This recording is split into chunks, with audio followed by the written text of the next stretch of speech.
Hablar de democracia, hablar de dictadura. Hoy, facto y economía.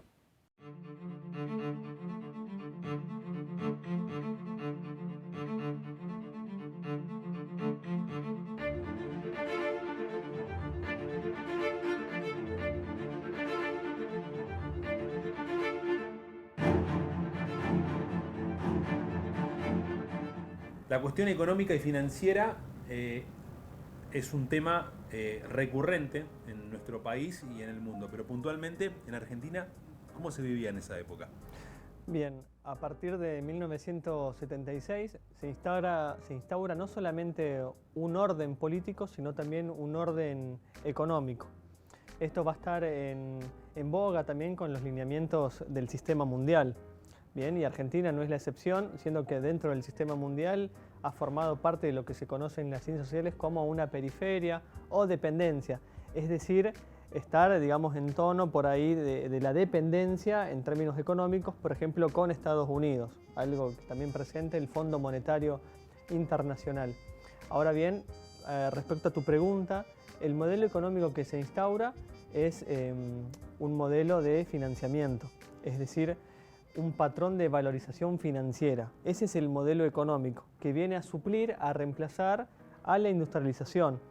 Esto principalmente no es casual, sino que también encuentra su cuestión en el aspecto social, porque si pasamos de un patrón de acumulación industrial, lo que tenemos son desarrollos sociales que forman obreros.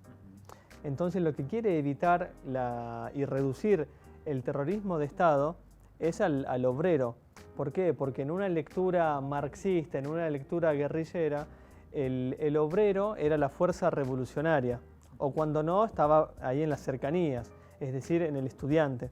Entonces, si se eliminaba ese patrón de acumulación industrial, se eliminaba por lo tanto al obrero, y por ende la posibilidad de una revolución social de carácter socialista, o cualquiera sea de características de izquierda. Ahora bien, con la valorización financiera lo que va a primar es la especulación. Hay una película, por ejemplo, que se desarrolla en el siglo pasado, que es Plata Dulce. Esto justamente con la especulación también es la primacía también del dólar por sobre el peso, una cuestión que también llega hasta nuestro presente. No digo que se ha hecho sentido común, ¿no?, la idea de ahorrar dólares. Ahora bien, lo que implica la valorización financiera se da también en una ideología que veníamos mencionando, que es el llamado neoliberalismo, consenso de Washington, neoconservadurismo, que en realidad, en pocas palabras, es un liberalismo del clásico, del viejo, del siglo XVIII que se desarrolla, pero que, digamos, se va a maximizar. Es decir, va a olvidar o va a dejar la doctrina política, filosófica, para concentrarse únicamente en algo, en el aspecto económico. Es decir, la idea del libre mercado, ¿no? Esto de que la economía tiene la capacidad de autorregularse por sí sola, ¿bien? Porque es como propio de su naturaleza. ¿Qué implicaba esto? Implica que el Estado no intervenga en los aspectos económicos. Por lo tanto, hay una reducción del Estado. ¿Qué implica esto? En un corto plazo, de 1976 a 1978-79, en principio va a ser justamente una gran desocupación. Pensemos que la desindustrialización lleva justamente al desempleo, ¿no? Y después también lo que vamos a tener es que el aparato militar, en términos jurídicos, corresponde al campo civil. Todo cambió, no me acuerdo con mucha precisión, no te puedo decir exactamente en lo económico o en otros campos, pero todo se volvió más difícil, pero sobre todo las cosas se volvieron más sombrías. Es como si se hubiera ido el sol, como si se hubieran apagado las ganas de vivir. Entonces se perdió un poco de vista el modelo económico. Uno de las grandes logros de la dictadura fue el cambio de modelo económico, que se consolidó, se terminó de consolidar con el menemismo. O sea, el menemismo hizo cosas que la dictadura no pudo. por ejemplo, transformar el Estado. Realmente, bueno, ahí hay otro, ahí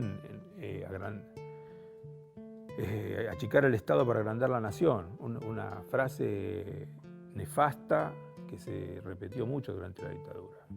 Mira, domésticamente hablando, mi papá estaba en una buena situación económica, o sea, manejaba su negocio y eso, y a partir de que se lo llevan a mi papá, todo fue un derrumbe.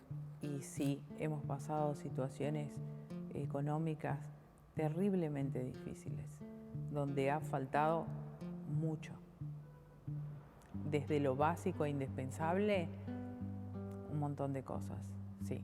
La verdad que con respecto a otros aspectos económicos a nivel país, nación, los desconozco porque yo era chiquitita y después me llevaron afuera. La acumulación rentística y la desregulación financiera fueron importantes características y claves en la última dictadura militar.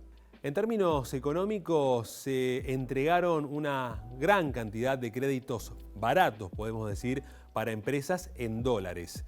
A la vez, capitales financieros ingresaron al país para generar más ganancias y luego sacarlas de la Argentina. En esta época se dio el mayor acuerdo económico entre el Fondo Monetario Internacional y un país latinoamericano. La liberación del mercado, en este caso, y la reforma financiera fueron características en estos 7 años de dictadura militar. Te propongo que nos asociemos. ¿Vos querés asociarme a mí en tus negocios? No, por el momento es al revés. Yo quiero asociarme en los tuyos. Te volviste loco, Artés. Yo tengo una fabriquita mugrienta que apenas da para el Morphy. No.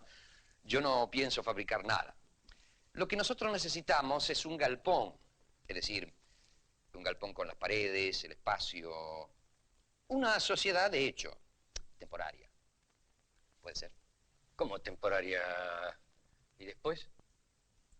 Disolvemos la sociedad. ¿Sabéis lo que es realmente difícil, querido Bonifati, Carlos, Teodoro?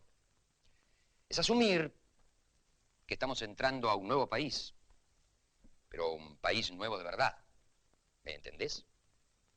Se trata de un enorme cambio porque estamos entrando al mundo. Sí, lo que decía es todo fenómeno, pero digo, ¿nosotros qué ganamos? El Rubén y yo, porque vamos a tener que parar la producción.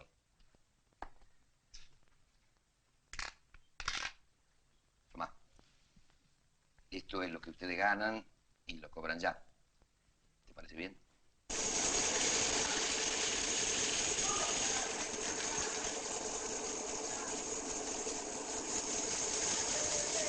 ¡Es un bocho! ¿Sabés la guita que hizo? Ah, sí. Y ahora se dedica a regalarla. ¿Pero cómo a regalarla? Pero claro, viejo, no da guita por nada. Para mí hay un chanchullo, alguna trampa hay. Pero no, te digo que no. Es un negocio. En la historia argentina, en los diferentes golpes de Estado, se hizo cargo el aparato militar, que se intromete, por lo tanto, en el campo político. Y del campo político poco y nada sabía. Justamente ahí están los resultados que en el 78 y 79 se van a dividir justamente el ejército, de la marina, de la aviación, van a tener conflictos internos por no saber llevar a cabo medidas políticas y medidas económicas concretas. Esto se ve muy claro justamente con los pedidos de la deuda externa, digo, las relaciones comerciales, y también en una lógica de cómo generar legitimidad. Es decir, hiciste un golpe de Estado, como bien decíamos antes, tenés una legalidad, porque vos mismo cooptaste el Estado. Ahora bien, eso no te garantiza tener una hegemonía, es decir, un consenso, una aceptación por la sociedad. Lo tenés que generar día a día. Y eso se fue perdiendo y, bueno, van a tener algunas estrategias, como fue el Mundial de Fútbol, y después, por último, a manotazo de ahogado, para decirlo en términos coloquiales, es la Guerra de Malvinas. Bien, esto, digo, era como un velo a los desastres económicos que se estuvieron llevando a cabo. De esta manera, para hacer una síntesis, también podemos comprender y explicar el desafío que va a tener la próxima gestión en la década del 80, que es de Raúl Alfonsín. Es decir, toda esta carga, ¿no?, que trae, que es del ámbito precisamente económico, ¿no?, respecto de la inflación, la desocupación, y a su vez esto implicaba en el plano cultural que mencionábamos hace un instante, en lo educativo, el analfabetismo, no poder estudiar, incluso que la educación sea arancelada, es decir, que sea privatizada, porque ahora forma parte del mercado. Esto genera a su vez una visión del ciudadano, es decir, no un ciudadano crítico con un pensamiento liberador, sino ahora pensar al ciudadano como mero votante, es decir, cada 4 años en la urna, pero nada más. Es decir, se van a restringir, o se intentó restringir, los derechos de la ciudadanía. Mis viejos eran empleados rurales, los dos, peones de campo. Yo estudiaba en la escuela técnica y estaba en un internado, no internado, o sea, dormía en una especie de hotel que tenía la escuela, para los que eran alumnos del campo, y estaba toda la semana, pero el fin de semana me iba al campo. Eso no, en ese lugar no varió la situación económica, pero sí me contaban mis amigos, por ejemplo, que aumentaban los alquileres, los que alquilaban departamentos o ese tipo de cosas, ya empezaban a tener problemas con el tema de los precios, aumentaba el combustible, y después, bueno, con el tiempo me enteré que la deuda había sido, la deuda que adquirió el golpe, que se generó durante el golpe de Estado fue realmente impresionante. Ellos se fueron dejando 36.000 millones de dólares de deuda, y hay un hecho histórico que fue el famoso despegue del avión presidencial de Japón, que no podía despegar por la cantidad de cosas que traían importadas los militares en ese vuelo. La verdad que no tengo grandes recuerdos de eso porque siempre fui pobre. Qué sé yo, no, pobre no, pero como vivió la mayoría de la gente, siempre en el límite, haciendo lo que se puede, trabajando.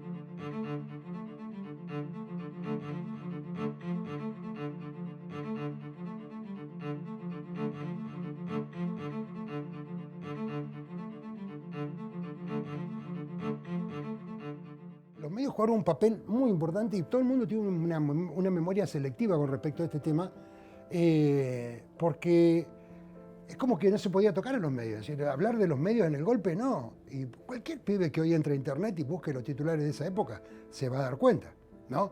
Por ejemplo, desde cuándo venía el tema del famoso precios justos o precios cuidados o precios, poner el nombre que vos quieras. Eso empezó en 1968. ¿Entendés? Titulares de ese tipo. Que Clarín, obviamente, La Nación, había un grupo social que fue a golpear la puerta de los... Por eso se llamó golpe cívico-militar. Porque hubo mucha gente, entre otros los medios, ¿no? Por supuesto. Porque siempre, como yo siempre digo, no hay nada peor que un pequeño burgués asustado. Que puede perder sus privilegios, que puede perder sus libertades o sus privilegios. Los medios te lo muestran como si fuera real, como si ellos te mostraran un espejo de la realidad. Aprendí eso, que lo venía intuyendo, pero no se me había hecho tan claro. Cambió totalmente la economía del hogar. Primero porque habían empezado a tener padres de familia, sostén de familia, y segundo porque la inflación pasó de un día al otro terriblemente. se dejó de comprar en los súper, se iba al mercado central, que eran un poco más baratos los precios, hasta que casi se hizo insostenible en cualquier lugar que fueras a comprar. La inflación era diaria. Se habla de que fue un golpe militar acompañado de grupos empresarios, la iglesia, pero puntualmente los grupos empresarios no todos resultaron beneficiados de las medidas que se toman. Es cierto, Darío. En principio, lo que tenemos que comprender ahí desde las ciencias sociales, al menos yo como profe de historia, cuando hablamos de empresarios estamos hablando de una actividad económica y por lo tanto también de un sector social, de una clase social. Las clases sociales en la Argentina nunca, y en el sistema mundo, nunca son homogéneas. Hay una heterogeneidad, hay contradicciones. Digo, para ascender socialmente o para descender, dependen de las coyunturas, de las dinámicas. Es cierto que por ahí lo que podemos tener son tendencias en la Argentina. Una de ellas son crisis cíclicas recurrentes que se dan cada tanto. Pero yendo a la cuestión, al grano, la dictadura que se da en el terrorismo de Estado en 1976 va a ser una dictadura militar, eclesiástica y empresarial. Ese, digamos, sería como la definición que yo entiendo. Es decir, no solamente es de la cúpula militar, sino que también está gestionado por la iglesia, es decir, justamente la institución más conservadora, ¿no?, recalcitrante, y después vamos a tener el empresariado.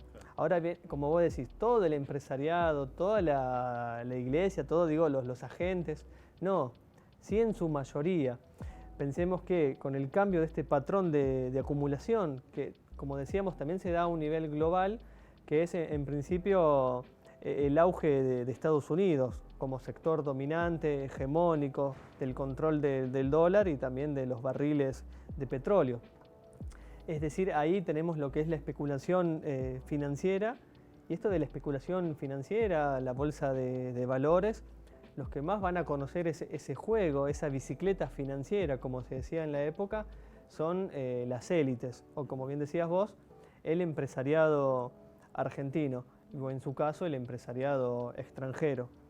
Lo que vamos a tener es una ganancia nodal, notable, que se puede visualizar estadísticamente, por ejemplo, incluso en la cantidad de empresas, ¿no?, de Bunge, Born, los Macri, Menéndez, es decir, que quizás, por mencionar un ejemplo, ¿no?, porque no lo tengo ahora los documentos, pero si tenían 5 o 10 empresas, cuando está lo que se llama el retorno democrático, la primavera democrática, tienen 30 empresas, es decir, que no las habían duplicado, sino que las habían triplicado. Bien, y otra cuestión también ahí con el patrón de evaluación financiera es la privatización, por ejemplo. Pero a su vez lo que eran las deudas que contrajeron las fábricas, las empresas en esto de la especulación, justamente no se dirimió en el ámbito privado, sino que pasó a ser parte del Estado. Ahí tenemos entonces esa deuda externa que después va a tener que lidiar con bastantes dolores de cabeza la gestión alfonsinista.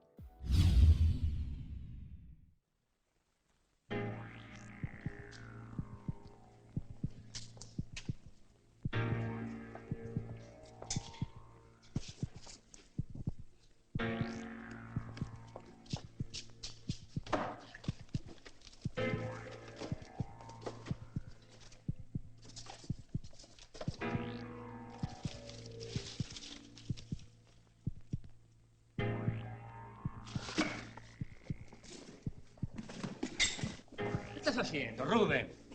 ¿Qué pasó? ¿Nos afanaron? No, que nos afanaron. Nosotros somos los chorros. Vamos a ir en cana. Vamos a ir en cana. Las cajas están todas vacías. Están llenas de porquería. Vení, vení. Vacía. No hay papel, no hay carpeta, nada. Mirá.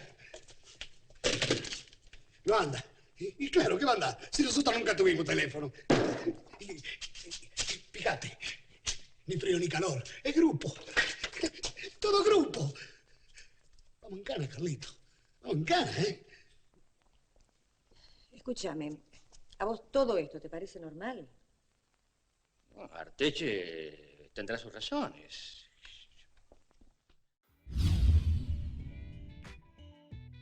Esta época, tal cual se menciona en este informe, fue denominada como lo que recordamos la época de la plata dulce. En esta época, las clases pudientes de la época, ¿sí?, pudieron realizar sus sueños, tuvieron la oportunidad de ahorrar, de realizar viajes a lo largo y ancho del mundo, es decir, estos viajes al exterior, y se llegó a crear la idea de que lo importado era mejor que lo nacional. De esta manera se provocó, y de manera intencional, una desindustrialización y se abrió las puertas por completo a las importaciones, lo cual, por supuesto, perjudicó y de manera notable a la industria nacional. El país estaba convencido de que lo de afuera era mejor que lo de Argentina.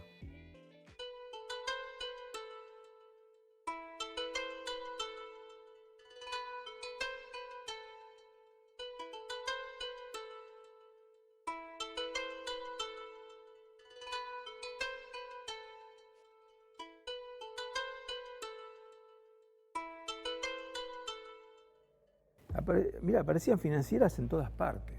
Era una cuestión. Mucha gente hizo dinero con eso. Muchos que después persistieron hicieron dinero con las financieras. La especulación era la tablita de no sé qué. Las bicicletas. La palabra bicicleta. La bicicleta financiera empieza ahí a partir del 77, más o menos. Y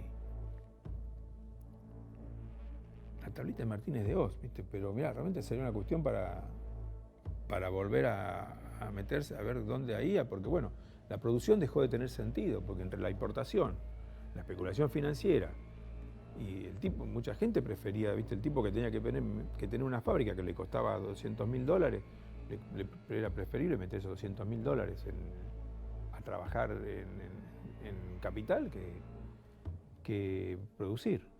Entonces con esa concepción de lo empresarial fue tremenda, ¿no? Traspaso, digamos, de la deuda privada al público. Claro. ¿No? El sector privado, en este caso, ante la crítica constante hacia el público, termina amparándose en que su deuda pase al sector público, digamos. Por supuesto, esa es una de las maneras del enriquecimiento lícito e ilícito que se da dentro del empresariado, que yo lo defino como élite porque lo que te permite comprender por ahí el empresariado vinculado sí con las fábricas o también con la especulación financiera, pero el término de élite por ahí me parece más preciso porque te permite esto de la diversificación económica. Es decir, dependiendo la coyuntura en que se encontraba la Argentina, es donde yo pongo la guita, por decirlo en términos prácticos, ¿no?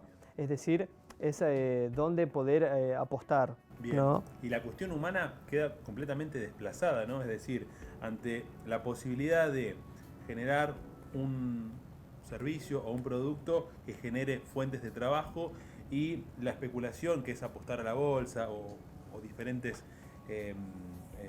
posibilidades que existían, se quedaban con esas posibilidades dejando de lado por completo la cuestión humana. Es decir, si no sumaban lo económico, lo humano me tenía sin cuidado. Bien, sí, eso es algo que se empieza a construir justamente con la valorización financiera y por ende también con el liberalismo, que es la siguiente, es la primacía del mercado por sobre la vida humana. Es decir, lo que va a primar primero es el capital, es el dinero. Esto también, hago un breve paréntesis, lo podemos ver en nuestra época, por ejemplo, con la pandemia, que también, en medio de una crisis sanitaria, económica, primaba la lógica del mercado, el sálvese quien pueda y como pueda, donde uno generaba, no sé, un desabastecimiento en los supermercados, donde nos llevábamos 5 alcohol en gel y a mí no me importaba si la familia de atrás que estaba también comprando no se llevaba alcohol en gel. En cambio yo me llevaba lo que podía, cuánto podía. Hago esta analogía porque con la dictadura militar ocurre prácticamente lo mismo, con otra intensificación, ¿no? En otro tipo de gobierno plenamente autoritario, pero se empieza a desarrollar esta primacía neoliberal, el sálvese quien pueda, ¿no? Y cómo pueda.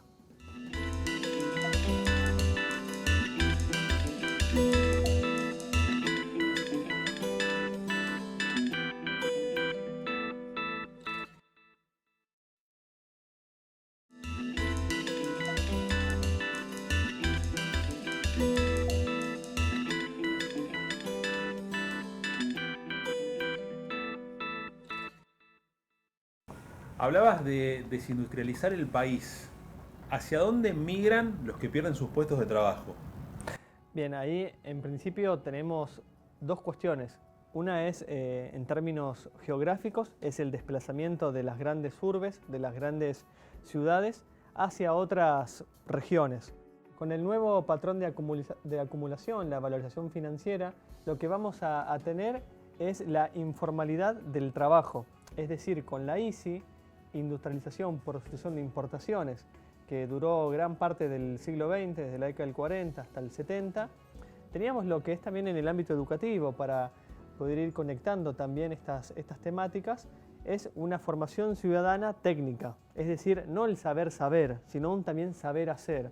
Ahora, con el nuevo patrón de acumulación que se instaura en la década del 70, tenemos lo que es un registro informal, o en términos también de Karl Marx, marxistas, hay un ejército de reserva, es decir, hay mano de obra disponible para un trabajo que va a ser precarizado.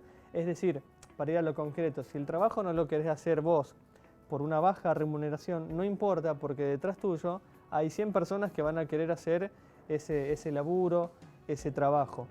Por otra cuestión, también lo que vamos a tener es lo que se conoce en las ciencias políticas como los nuevos pobres, o mejor dicho, el término de la marginalidad, es decir, aquella persona que ya no se encuentra en la línea de pobreza, sino que se encuentra ya excluida de la sociedad, inclusive excluida del ámbito o de la concepción del propio ciudadano o ciudadana.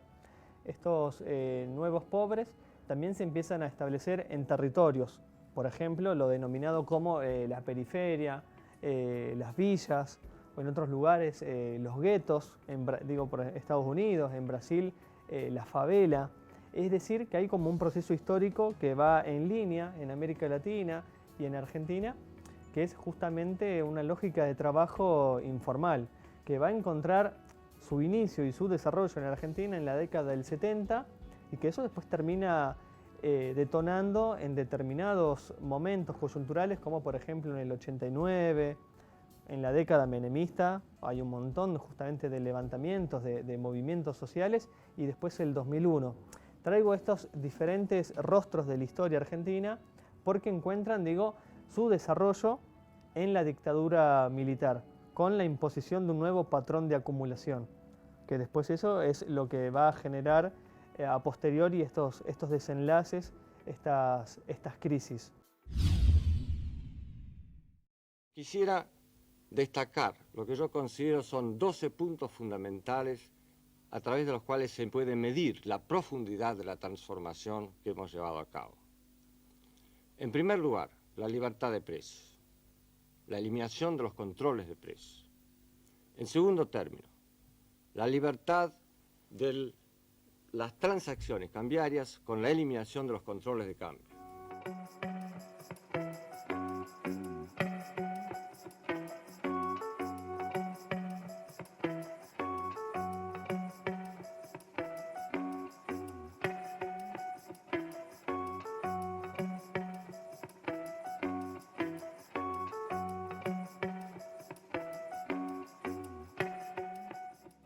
Mira, la inflación es un tema recurrente en la Argentina, siempre hemos vivido una inflación prácticamente. Y no tengo bueno, digamos que sucedió un efecto, en algún momento hubo un efecto parecido al menemismo en el sentido de tirarle un hueso a la clase media con el dólar, ¿viste? O sea, el famoso, en un momento se hizo para un sector de la población, se hizo muy famoso el DM2, ¿viste?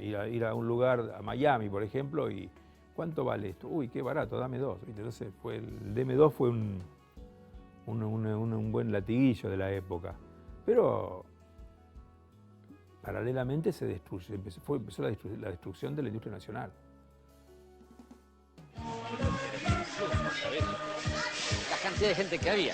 Lo que pasa es que ahora con el dólar barato es un fenómeno viajar. ¿Sabes cómo nos esperan allá? Y claro, ahora se dio vuelta la tortilla. Ahora no le vamos a pedir nada a nadie. Los que ponemos los dólares somos nosotros, querida. Los argentinos.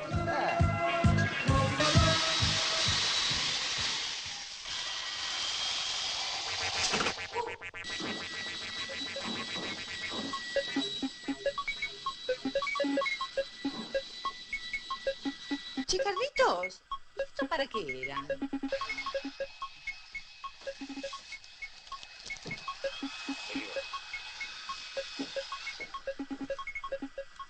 Qué linda remera te trajiste.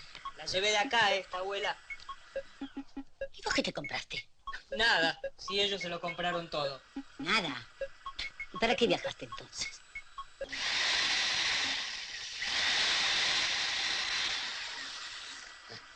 Es bueno, ¿eh? ¿Y cómo van tus cosas? ¿Y cómo querés que me vaya? No sé que te abriste a tiempo. ¿Cómo pensás pagar el crédito? ¿Qué sé yo? Mirá, Rubén, escuchame. Es el último consejo que te doy. Vender todo, hacer todo el líquido que puedas. ¿Qué líquido? Cash, ¿me entendés? Haz efectivo y ponelo a trabajar. Y convencete de una vez en este país, ahora, lo único que da guita es la guita. ¿Pero yo qué voy a hacer? Ahora le vas a hacer caso a Carlito. Mira, cuñado, de vos podrá decirse cualquier cosa, pero visión te sobra. Aparece siempre la palabra la especulación financiera. Puntualmente, ¿a qué nos referimos con especulación financiera? Bien, cuando estamos hablando de la especulación financiera, estamos pensando en la Argentina como una región dentro del sistema mundo, ¿no? O también en otro lenguaje, la división internacional del trabajo. Esto implica depender justamente de los movimientos económicos, de las tendencias de crecimiento o de decrecimiento, en nuestro caso, de Estados Unidos como país hegemónico. Y ahí tenemos una bolsa de valor, una muy conocida, es la de Wall Street, entre otras. Es decir, que va a depender justamente de cómo está rigiendo el patrón dólar. De ahí que el peso tenga estas variables, estos flujos, estos cambios que van generando a lo largo inflación.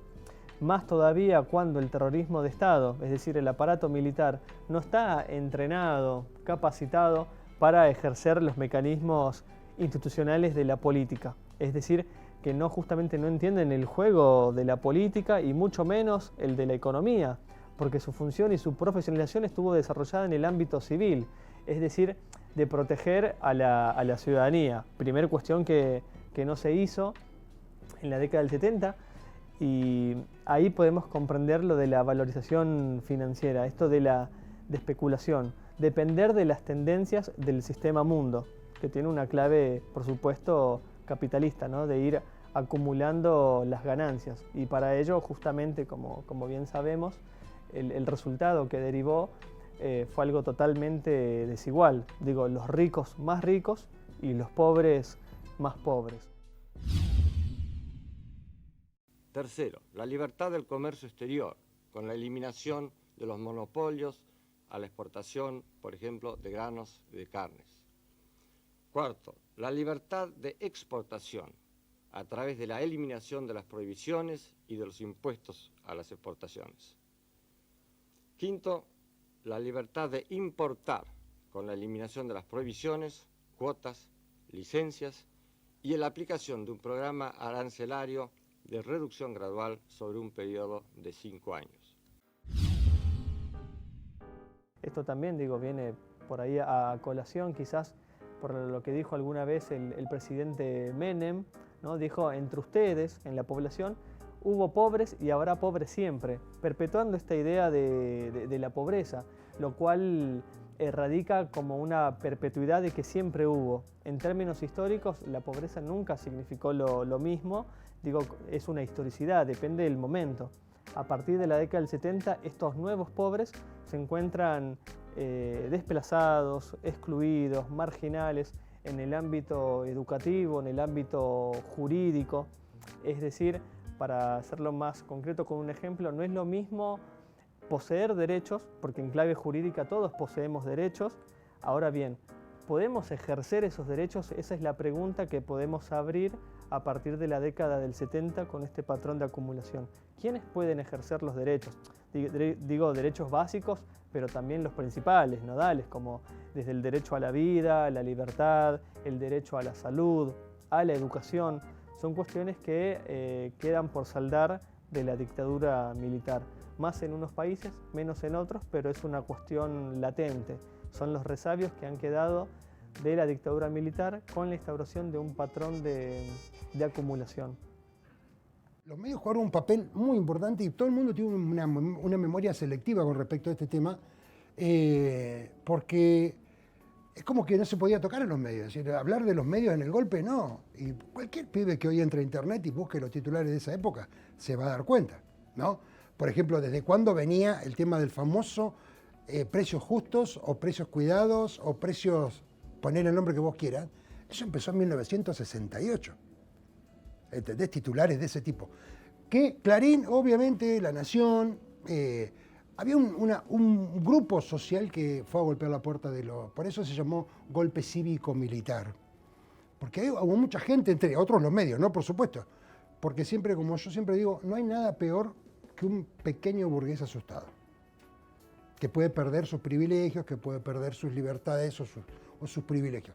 Mi mamá lavaba ropa para afuera, hacía empanadas y nosotros las repartíamos con mi hermano para poder sustentarnos.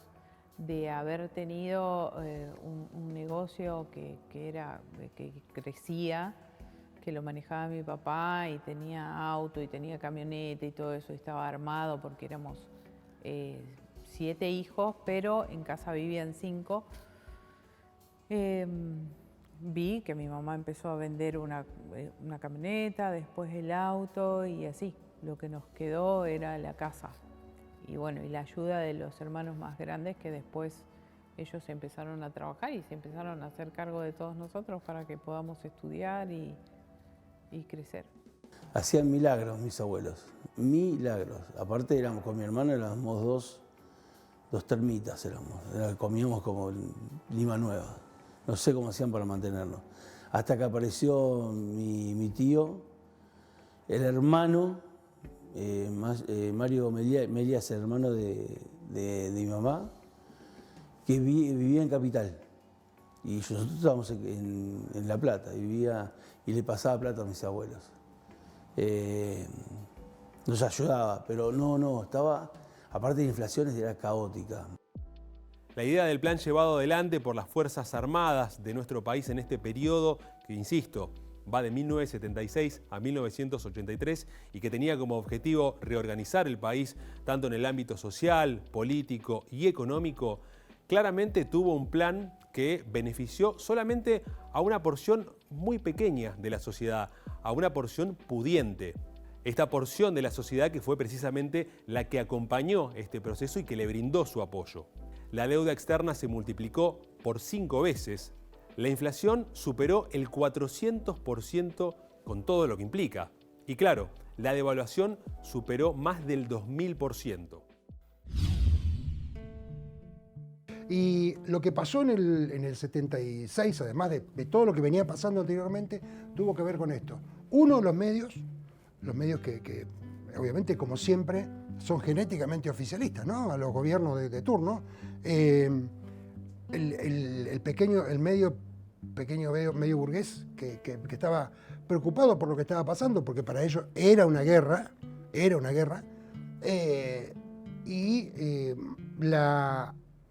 por ahí la memoria selectiva de la gente que no recordaba que ya habíamos tenido golpes. Lo que pasa es que los golpes anteriores no habían sido tan perversos ni tan genocidas como fue el del 76. Había estado, hacía poco, en el 68 habíamos tenido a Onganía. O sea que no había pasado tanto tiempo. Cuando asume Cámpora y después Perón, Cámpora, Isabel, en ese periodo se gesta toda esta cuestión de los partidos a los cuales Perón echa de la plaza y ahí empieza el gran lío, ¿no? El gran quilombo, por eso de alguna manera. Pero los medios tuvieron mucho que ver con esto, apoyando, ya te digo, con titulares así de grandes, letras rojas, con letras blancas con fondo rojo, apoyando el golpe de Estado, diciendo, ha vuelto el orden constitucional, ¿no? Tremendo, fue tremendo. La dictadura militar lo que deja como resultado es una crisis múltiple. Esto se entiende en las 4 dimensiones de la sociedad, que es lo económico, lo político, lo social y lo cultural. En pocas palabras, lo que deja es un desastre societal, no diría caos, pero sí hay justamente un ámbito, se respiraba un aire en la década del 70 de la ingobernabilidad. Es decir, si ya la Argentina durante el largo siglo XX parecía un barco a la deriva, la democracia por diferentes tipos de golpes de Estado, interrupciones, el terrorismo de Estado ya va a ser como un resultado que va a dejar la ruptura del tejido social, donde prima el individuo por sobre la colectividad. En el ámbito económico se va a dejar un modelo industrial y por ende lo que vamos a tener también es no solamente la valorización financiera, sino también ver la concepción del Estado moderno como un gasto. ¿Bien? Y por lo tanto es necesario no la expansión del Estado que esté presente en diversas instituciones o en diferentes ministerios, dimensiones de la sociedad, como comentaba, sino que ahora solamente se encuentre un Estado reducido, un Estado mínimo, que sea garante de las libertades individuales. Por lo tanto, cuando decimos el garante de las libertades individuales, es la libertad de comerciar, ¿no? de los grandes empresarios, de las grandes élites. Sexto, la libertad de las tasas de interés y la aplicación de la reforma financiera que abre el sector a la competencia interna y externa. Séptimo, la liberación de los alquileres y la eliminación del control que afectaba la posibilidad de la colaboración de la construcción privada para contribuir a eliminar la escasez de viviendas producida por esa misma causa. Octavo, la eliminación de las tarifas políticas de los servicios públicos. Noveno, la eliminación de los subsidios y las protecciones excesivas para ciertos sectores privilegiados de la economía que distorsionaban la misma. Décimo, la libertad de la contratación de los salarios sobre las bases de los salarios establecidos como mínimos por el Estado. Vamos a tener la privatización de las industrias, capital extranjero, que esto comienza en la década del 70, que resultó en un fracaso. Quien lo pudo llevar a un éxito, entre comillas, neoliberal, fue ni más ni menos que Carlos Menem en la década del 90, que sí termina la tarea, por decirlo así, que comenzaron los militares. En el plano cultural también vamos a tener la privatización de la educación, vamos a tener una educación tecnócrata vinculada justamente con el desarrollo de las tecnologías y por lo tanto se pierde un criterio que es la cuestión humana, es decir, empieza a primar el capital por sobre la vida humana.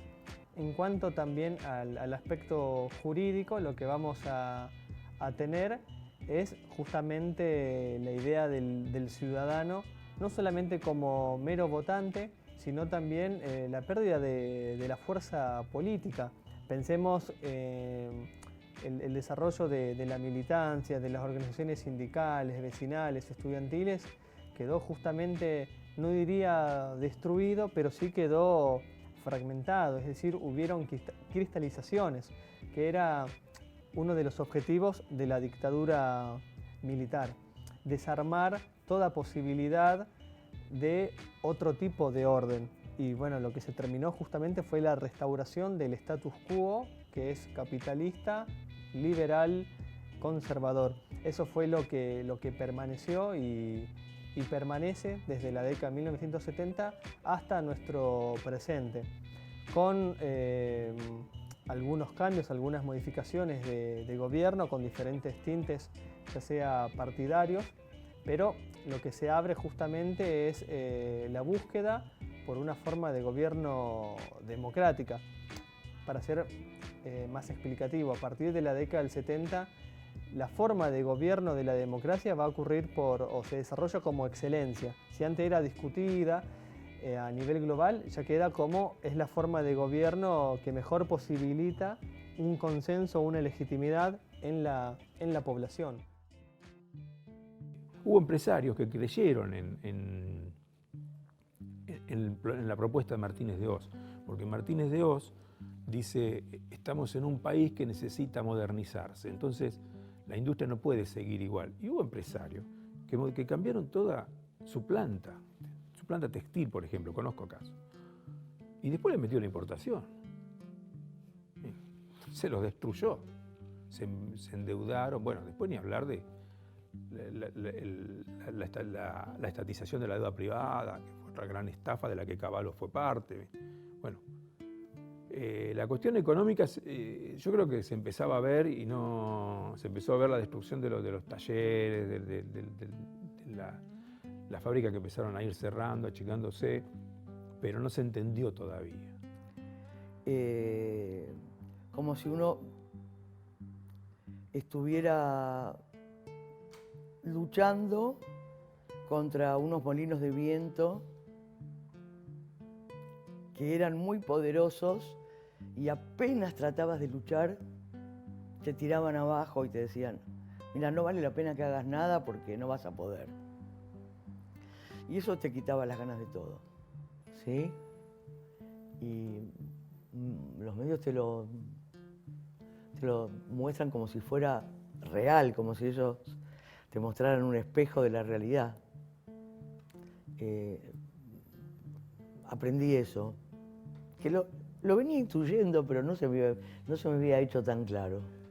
No sé cómo hacía, te juro, mi abuela, te juro, no sé cómo hacía.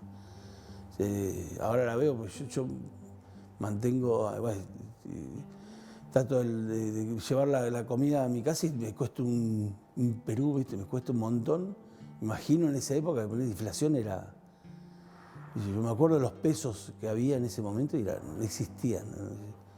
Desde un año ya no... 100 pesos era... pesos ley era. ¿Cómo se llama? No servían para nada. No, era papel... un papel de diario parecía. Había mucha inflación, la gente la pasaba muy mal con respecto a la economía, para comer mismo. Es imposible comer, casi, ¿viste? Hubo quienes perdieron su fuente de trabajo y quienes pudieron mantenerlo vieron cómo sus salarios fueron completamente explotados, ya que no alcanzaban absolutamente para nada. Solo la clase conservadora, solo la clase pudiente se benefició de todo esto. 11. La libertad para las inversiones extranjeras bajo reglas justas y sanas, tanto para el interés nacional como para los inversores. Y 12. La libertad para la transferencia de tecnología en un marco que promueva y no obstaculice este movimiento fundamental para la modernización de nuestra economía de acuerdo a los más altos intereses nacionales. ¿Cómo nos cagaste a todos? A tu propia familia. La vi todita. Cash. Hacé todo el líquido que podás. Pero digo yo, ¿por qué te adivinaste que todo podía ser una trampa?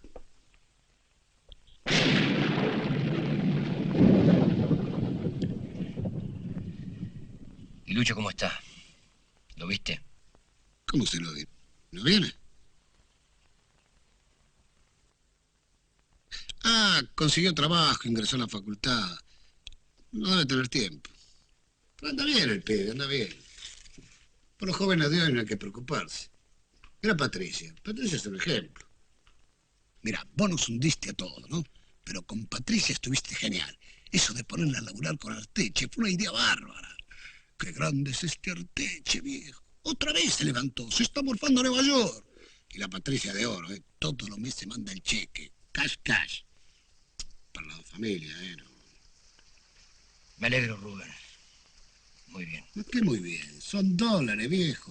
Ahora que se fueron para arriba, encima hacemos negocio. Mirá. ¿Cómo va a llover? Bueno, querías hacer todo líquido. Ahí tenés líquido. Cortala, Rubén.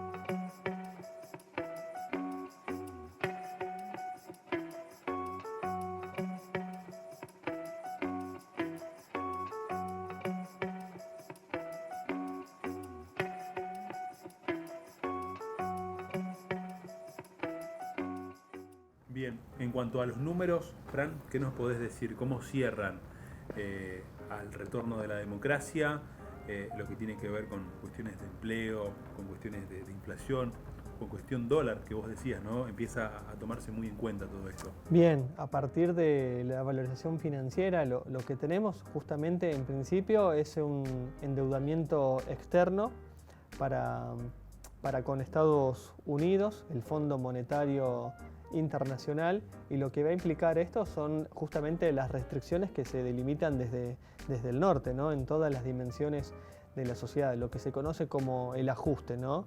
Y esto a quienes va a impactar en primer lugar son a la clase baja, clase proletaria, y también a la clase media. ¿Cómo impacta esto? En principio justamente con el trabajo formal, que se empieza a desplazar en mayor modo a un trabajo informal, ¿no? Esto del trabajo también en negro. Lo que vamos a tener también es, ya para la década de 1980, es una gran cantidad de personas analfabetas, es decir, que no recibieron una instrucción educativa, o en todo caso la deserción escolar. Por mencionar un ejemplo de este justamente crisis múltiple que deja el gobierno militar, la Comisión Económica para América Latina, que se llama la CEPAL, denomina la década de 1980 como la década perdida, pero justamente es perdida por esta valorización financiera que se desarrolló en la década del 70, que impacta a posteriori, ¿no? Es decir, quienes se pudieron ver beneficiados lo lograron, fueron empresarios, y ahí quedó, ¿sí? En un grupo reducido, en un grupo restrictivo. Y después, bueno, quienes pagaron la deuda y pagan las deudas ha sido justamente la clase media y la clase baja. Yo recuerdo haber participado en laburos de campo, estudiando trabajo social en la facultad, donde vi mucha pobreza, vi mucho abandono. De hecho, antes de que llegara Alfonsín a la presidencia, hicimos todo lo que es el laburo de lo que se conoce como la Rotonda de Alpargatas, yendo entre Buenos Aires y La Plata, que era un barrio extremadamente pobre, y nosotros íbamos ahí a hacer relevamiento, ¿no? Decir cuántas canillas de agua había, qué se necesitaba.